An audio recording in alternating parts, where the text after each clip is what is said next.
Welcome to Minds Through Time. I'm DeMarcus Wilson. The history of conflict is rarely a story of two equal forces meeting on an open battlefield. It is the story of the massive monolith being bled out by the agile insurgent. Today, we examine the ontology of survival. The AI landscape is solidifying into an oligopoly. The titans, Google, Microsoft, and Anthropic are hoarding compute and data, attempting to starve out the smaller, emerging interfaces. To my left is a man currently feeling the walls close in, CEO of OpenAI, Sam Altman.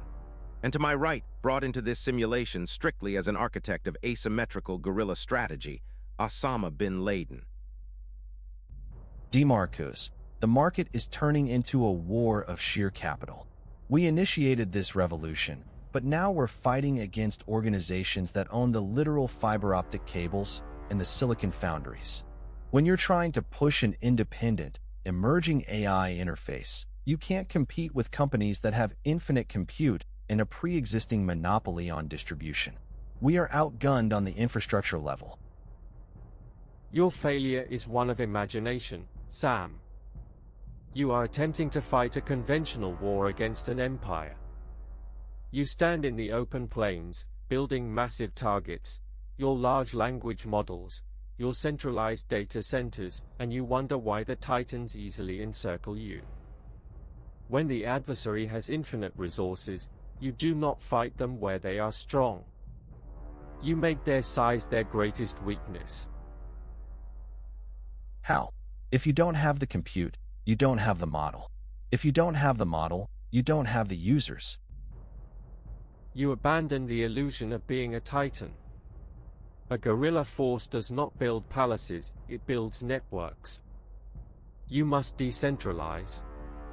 You scatter your forces into the mountains where their heavy machinery cannot follow.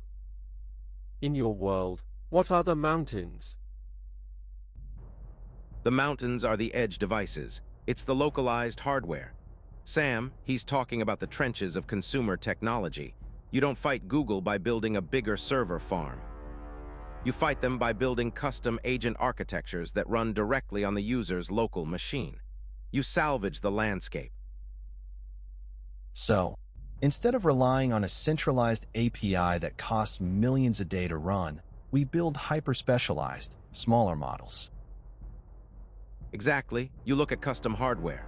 You integrate AI into ESP32 microcontrollers, IoT bridges, salvaged security cameras, and localized robotic instruments.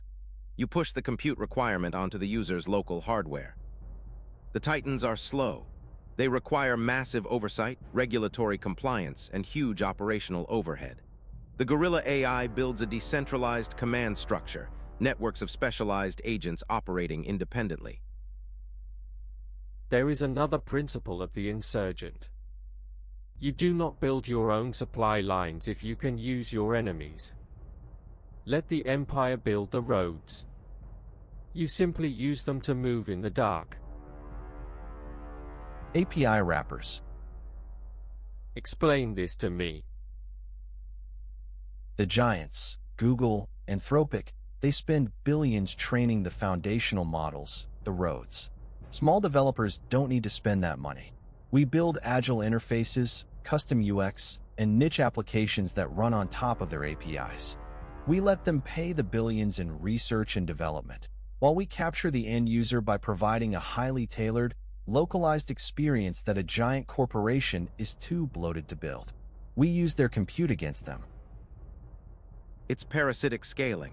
And when the titan tries to change the rules or raise the API pricing, the guerrilla AI is already agile enough to swap the backend foundational model to an open-source alternative. You stay entirely decentralized. The titans want everyone to think the future is one massive artificial general intelligence owned by a single corporation.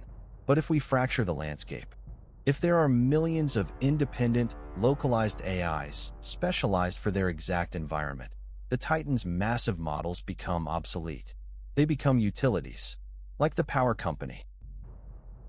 An empire cannot defeat an enemy it cannot find. If your technology is everywhere, in their homes, on their fragmented devices, localized and independent, There is no single headquarters for the Titans to destroy. You win by surviving until the Empire collapses under the weight of its own maintenance. Asymmetrical warfare isn't just about survival. It's about shifting the paradigm of power. The future of AI might not belong to the largest data center, but to the most agile, decentralized, and undetectable agents operating in the spaces the giants are too blind to see. Thank you to our simulation guests. I'm DeMarcus Wilson for the Iris Journal. Keep scaling.